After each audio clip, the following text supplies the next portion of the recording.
Hey y'all, what's up? It's Cory, the real estate guy, and today I want to give you a simple do-it-yourself math calculation. All right, for those of you that are in the market or you're thinking about, hey, I want to take advantage of these interest rates right now. Scores are low for a 30-year and 15-year fixed rate mortgage.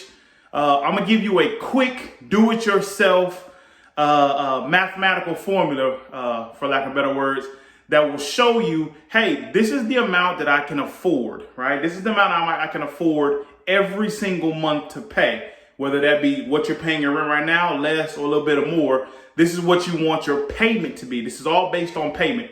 It's based on two things: what you want your monthly mortgage to be, and also how much you bring home monthly gross. That's before taxes, all right? It's called the front end ratio.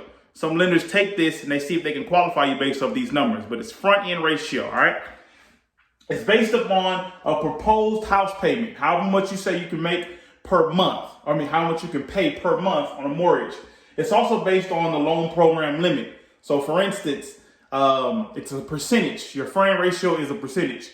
If you're going to a conventional loan, they're going to say, hey, this is the front end ratio percentage that's allowable, okay? And I have it here. For conventional lending, 28%, and we'll go over this example, all right?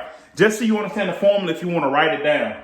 The formula is, and I spelled formula wrong, PITI, which is your principal, interest, taxes, and insurance, all right? Principal interest, which never changes. Taxes and insurance can change over time depending on your hazard insurance and also depending on what your assessed value is of your house, all right?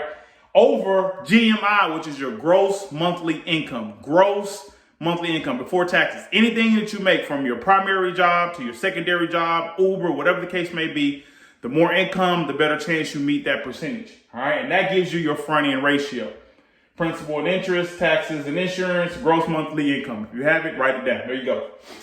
Now, let me give you a quick example. Example one. Say, for instance, I'm comfortable, Cory, with a $1,500 a month payment. That covers everything.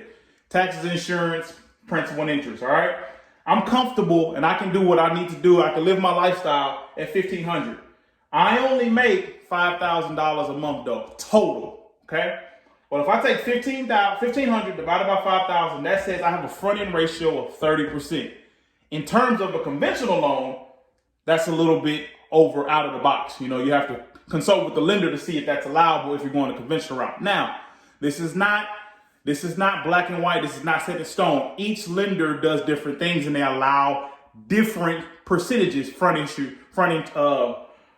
ratios. And we'll talk about back end ratio tomorrow. Okay. But in this example, 28% is what's allowable for a conventional loan. Need that to be 28% or less. Now, that didn't qualify, but if I made a little bit more a month, found something to make additional $500, sell some stuff, $1,500 a month, same amount, I make now $5,500 before taxes. $1,500 divided by $5,500, 27.27% front end ratio. This means, hey, I qualify. I can make the payment and I have the income to back it. Now, this is before anything as far as debt is calculated, anything like that. We'll talk about that tomorrow. We're talking about our back end ratios, two different things. But in this situation, for simple DIY, do-it-yourself mathematical calculations, PITI over GMI, which is principal, interest, taxes, and insurance, over gross monthly income will give you your front end ratio. It's Cory, real estate guy. I hope I helped you with something.